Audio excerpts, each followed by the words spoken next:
Mary was the last Catholic Queen of Scotland. Mary's turbulent life influenced writers and composers as well as historians. She was crowned queen when she was only 9 months old upon the death of her father, James V, who was descended from the Stuart dynasty. His glorious life, presented to him in a golden bowl, would end in a terrible execution. Let's take a closer look at the life of Mary Queen of Scots.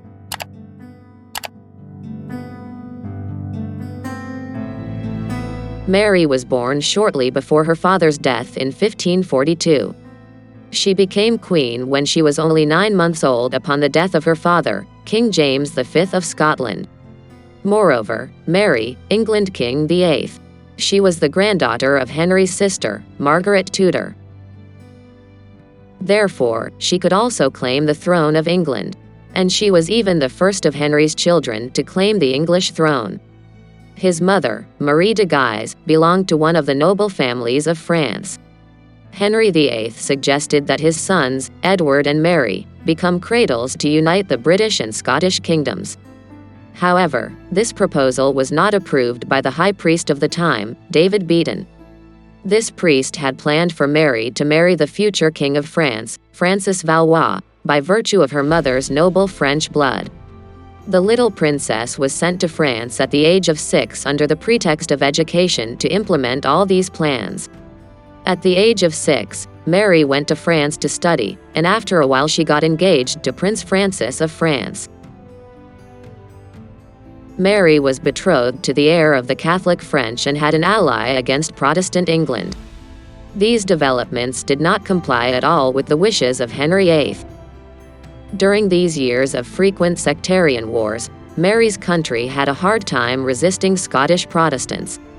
Mary's marriage to Francis was her only hope of escaping British oppression. Ultimately, despite England's efforts to prevent it, Mary married her French heir in 1558. King of France too. Upon Henry's death in 1559, Mary's husband Francis ascended the throne and Mary became Queen of France. Mary, who married Francis at the age of 16, was now Queen of both Scotland and France. With the support of France, Scotland came to a strong position against England. This situation worried the Queen Elizabeth of England, who was not considered a legitimate heir to the throne. Although things went well for Mary for a while, this happiness was disrupted by the death of her husband. A year after his coronation, King Francis dies of persistent ear infections. Mary's peaceful days also come to an end. The widowed Mary now loses the support of France because she could not give birth to an heir. After a while she leaves France. He returns to his country Scotland after the political environment of France gets mixed up. However, when Mary Stuart returns, she sees that Scotland, which she went to as a child, is not a place like in her memories. When Mary returned to Scotland, she found a disaffected, Protestant Scotland. Despite this, she ruled the country peacefully for a long time. But her marriage to her cousin Henry Stuart in 1565 brought some disasters. Mary's half-brother rebelled against Mary as one with the Protestants. Mary was able to suppress this rebellion. Her husband Henry, however, wanted to join the throne, united with the Protestants, and initiated the assassination of Mary. Mary did not know about this. The assassination attempt failed. A few months after this event, Mary became pregnant and her son V. She gave birth to James. This baby would become the King of England after Elizabeth I in the future. However, Mary, who learned the work that her husband turned up behind her back, became completely alienated from Henry. She started a forbidden love affair with James Hepburn, Duke of Bothwell. Duke James is also actually married. Later, her husband Henry is killed by a bomb explosion in the house. 3 months later, the Duke of Bothwell divorced his wife. 3 months after her husband Henry's death, Mary marries her lover, the Duke of Bothwell. Some historians say that she and her lover planned the death of Mary's second husband, Henry. Rumor has it that this was actually a murder conspired by secret lovers James Hepburn and Mary Stuart. A letter that Mary wrote to her lover was discovered years later as evidence of murder. The Scottish nobles did not consent to this marriage and started a rebellion. In this rebellion, Duke James fled Scotland and the rebels deposed Mary and imprisoned her on an island. They passed the throne to Mary's son, James VI.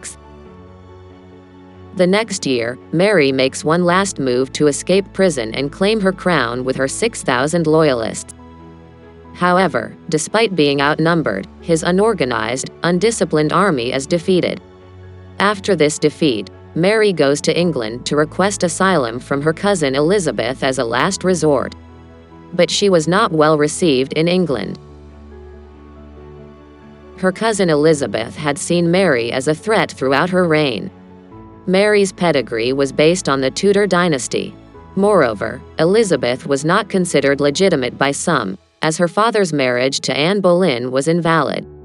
For this reason, Elizabeth sentenced her cousin Mary, who was the successor to the British throne, to 19 years in prison.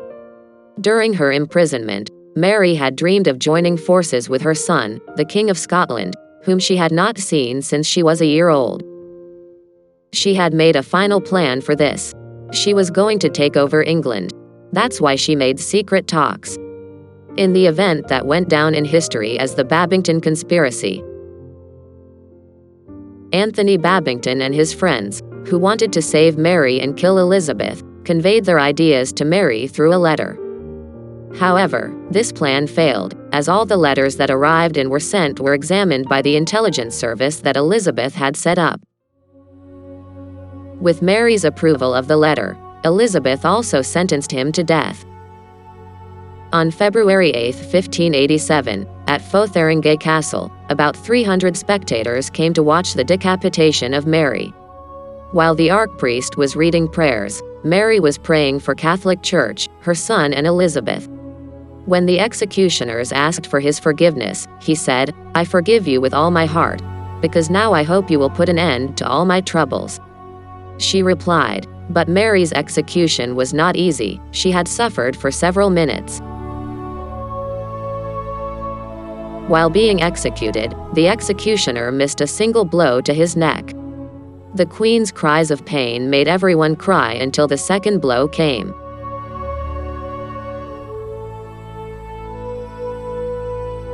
As a result, the death of the unfortunate Queen was also painful.